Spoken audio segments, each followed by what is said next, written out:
Bismillahirrahmanirrahim. Assalamualaikum warahmatullahi wabarakatuh. Perkenalkan, nama saya Tamita Fatwana Yuna. Saya mahasiswa UINSU jurusan Komunikasi dan Penyiaran Islam semester 6.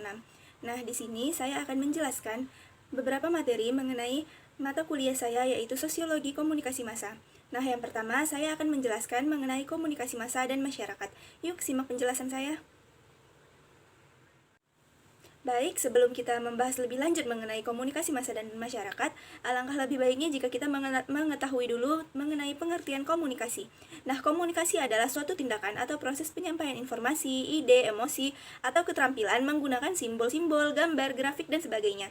Nah, proses komunikasi merupakan dasar dari segala apa yang disebut sosial, dalam arti kebersamaan aktivitas. Nah, dalam berfungsinya organisme hidup. Komunikasi merupakan suatu kebutuhan mutlak dalam kehidupan manusia, sebagai suatu proses sosial yang bersifat dasar. Komunikasi merupakan cara atau alat yang memungkinkan orang berhubungan dengan satu dengan yang lainnya. Dengan kata lain, komunikasi merupakan proses manusiawi atau hubungan antara manusia dalam perjalanan hidup setiap anggota masyarakat.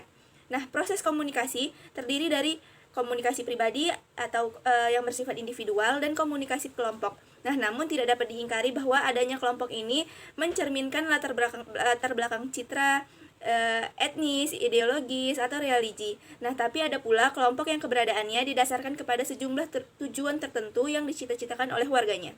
Nah, komunikasi kelompok adalah dapat dirumuskan sebagai suatu persepsi bersama, motivasi, dan pencapaian tujuan.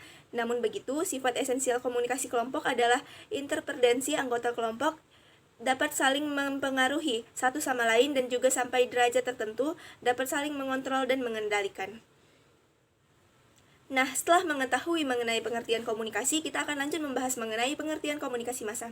Salah seorang ahli mengajukan suatu rumusan kerja yang menekankan bahwa pengertian komunikasi massa itu tidak sinonim dengan komunikasi yang menggunakan alat-alat seperti radio, televisi, atau teknik-teknik modern lainnya. Sekalipun teknologi modern tersebut memang esensial bagi komunikasi massa, namun kehadirannya tidak selalu bermakna sebagai komunikasi massa. Nah, menurutnya, bukan komponen-komponen tekniknya yang membedakan peralatan tertentu sebagai media massa, melainkan komunikasi massa merupakan suatu jenis khusus komunikasi yang melibatkan kondisi-kondisi operatif dan distinktif, terutama diantaranya adalah keadaan halayak, keadaan pengalaman komunikasi yang didasarkan oleh mereka yang ikut serta, dan keadaan komunikator. Nah, menurutnya, dia juga mengatakan bahwa ada 3 hal yang mencirikan suatu komunikasi untuk dapat disebut sebagai komunikasi massa. Nah, yang pertama itu adalah keadaan sifat atau halayak, dan yang kedua adalah pengalaman komunikasi, dan yang terakhir yaitu keadaan komunikator.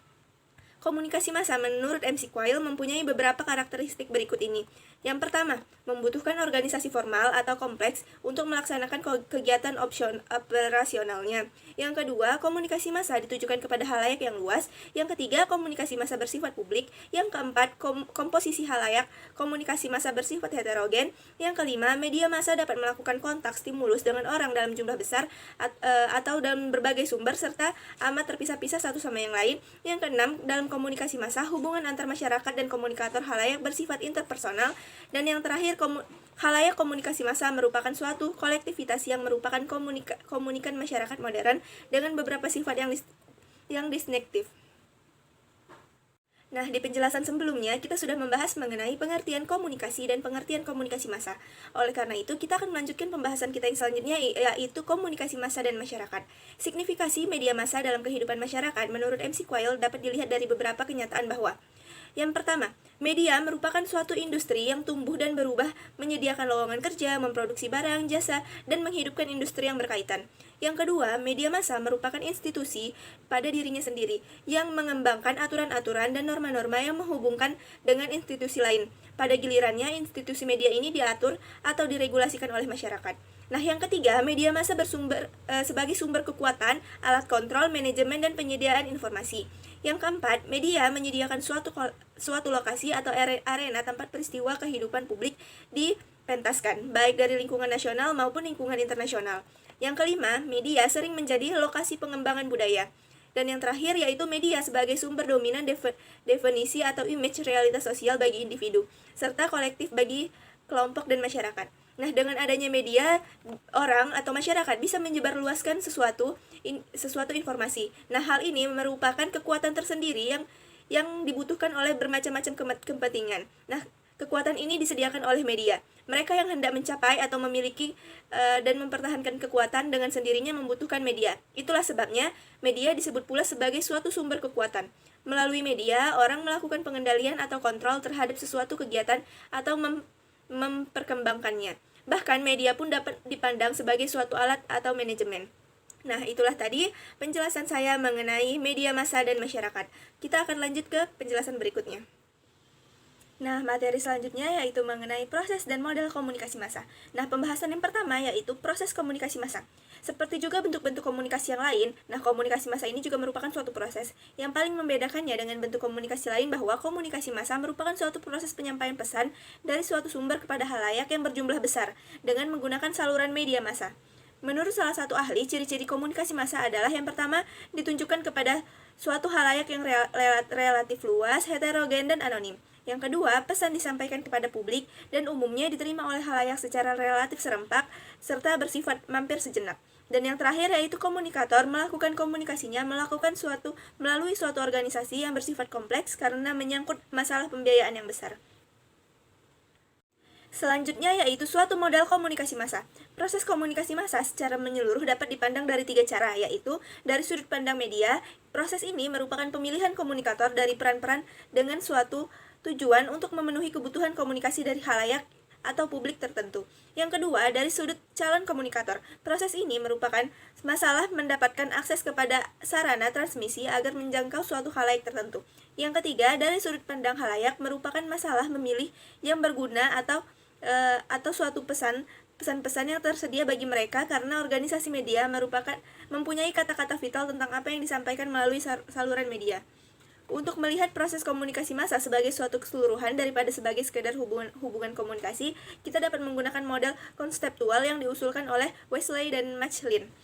Kalau proses ini ditinjau dari sudut pandang halayak, maka dalam konsep model ini kita akan melihat media massa untuk memperluas lingkungan kita, menambah pengalaman yang didapatkan, dan menyediakan aneka informasi tempat kita bebas memilih menurut kebutuhan kita.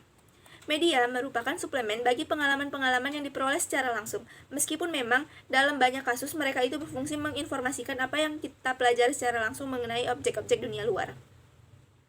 Materi selanjutnya mengenai implikasi sosial komunikasi massa. Nah, implikasi sosial komunikasi massa ini terbagi menjadi 2, yang pertama bagi masyarakat dan yang kedua bagi halayak individual. Oke, kita membahas implikasi sosial komunikasi massa bagi masyarakat. Beberapa implikasi yang ditimbulkan komunikasi massa bagi masyarakat modern adalah yang pertama, media massa menumbuhkan atau membuka jalan bagi suatu rangkaian aktivitas baru. Yang kedua, media massa menyediakan basis bersama dalam hal berita dan informasi yang memungkinkan polling opini menjadi aktivitas yang signifikan. Yang ketiga, media massa mempunyai status dan otoritas. Media massa juga berpengaruh kuat atas perilaku di lapangan hiburan, kesenangan, dan konsumsi pribadi. Yang keempat, media massa cenderung membentuk suatu wilayah institusional sendiri. Yang kelima, adaptasi dari tatanan institusi yang ada. Yang ketujuh, sosial kontrol. Dan yang kedelapan, uniformalitas di dalam suatu masyarakat termasuk dengan intensif.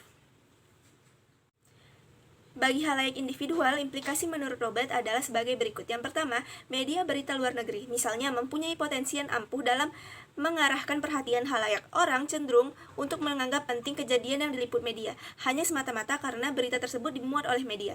Yang kedua, ketika media menyajikan potret lingkungan yang telah menyimpang dari kisah yang sesungguhnya, telah dipengaruhi oleh stereotip tertentu atau bahkan telah dipengaruhi oleh pandangan tertentu, dan bagi seorang halayak tidak berkemampuan menguji keakuratan potret tersebut.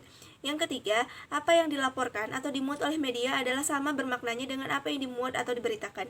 Dan yang terakhir yaitu kemampuan media massa mempengaruhi halayak dalam mengorganisasikan aspek lain, yaitu aspek baru.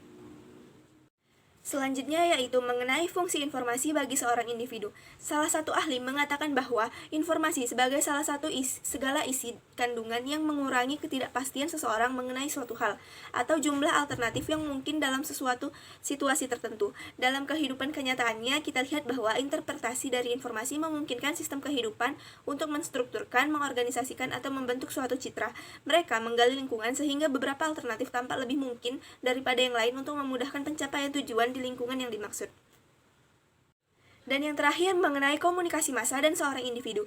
Di antara karakteristik komunikasi massa yang membedakannya dengan komunikasi antar pribadi adalah yang pertama adanya perbedaan mendasar dalam hal partisipan. Dalam arti para pelaku dalam proses komunikasi massa bersifat kolektif daripada individu-individu, dan perilaku yang harus dianalisis memiliki ciri kolektif. Yang kedua, perbedaan kedua adalah adanya interposisi dan jenis tertentu suatu teknologi yang kompleks. Seperti yang diketahui, teknologi produksi dan disementifikasi telah didesain untuk memudahkan komunikasi satu arah. Surat kabar, majalah, radio, televisi secara relatif kecil kapasitasnya untuk keperluan umpan balik. Nah, demikian penjelasan saya mengenai materi mata kuliah Sosiologi Komunikasi Massa. Lebih dan kurang saya mohon maaf. Saya Tamita Fatwana Yuna undur diri. Assalamualaikum warahmatullahi wabarakatuh.